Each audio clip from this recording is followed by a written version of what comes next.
Саламатсыздар ма?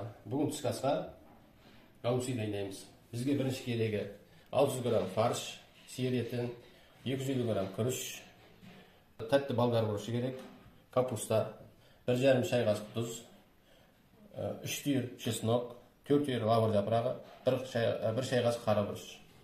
Онан кейін сухой чеснок керек бізге, жуа, картоп, қызылша, 1 түйір жұмыртқа, помидор, 150 грамм шимай қойдың шимай, сосын майонез керек. Осының бәрін мына қазанға тоқтырамыз. Мына 250 грамм күрішімізді ыстық суға салып 4 минут қайнатып аламыз да, суытып, етке қосамыз. Тұзымызды саламыз. Сол бұрыш саламыз, мына бұрышымыз кетеді. Мына сухой чеснок қосамыз. Шамамен бұған жарты қасықтай. Мына жұмыртқаны қосамыз. Жақсылап тұрып араластырып аламыз. Мына жуаны турап, мына фаршқа қосамыз. Помидорды өйтіп майдалап қойып аламыз. Жуаны, мына помидорды қосып, жақсылап тағы араластырамыз. Мына енді 1 қасық майонез қосамыз. Араластырамыз. Фаршымыз дайын, осы болгар бұрышын енді саламыз. Осылай салып шығамыз. Мына видеодағыдай бәрін турап аламыз. Енді бұлайна шимай саламыз астына. Сонан кейін картопты.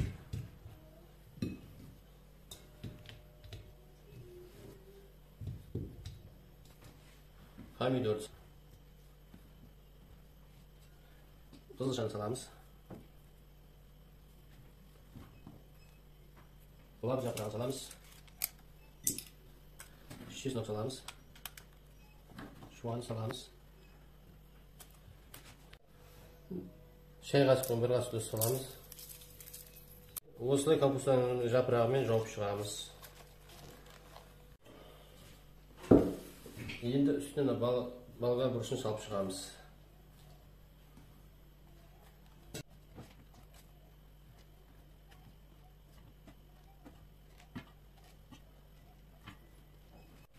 Қалған помидорын қызылша, чеснок, жуа, лавр жапырағын үстіне салып шығамыз.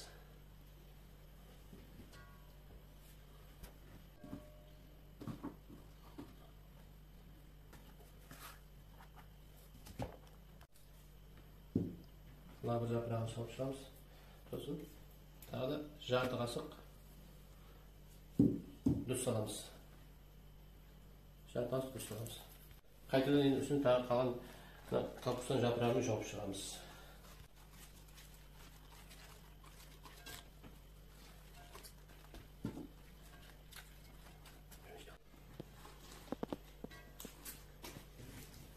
Болғаннан кейін салпаны үстіне 1 кружка мұздайсын құйып, қатты отқа қайнағанша қоямыз. Қайнағаннан кейін жай отқа 1 сағат қойып қоямыз.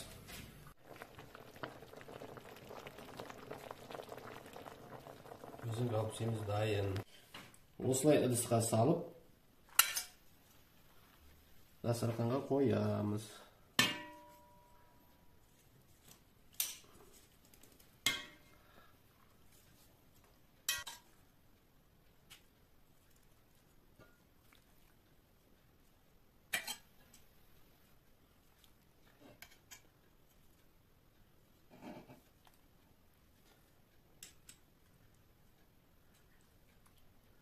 Üstüne koyağımız.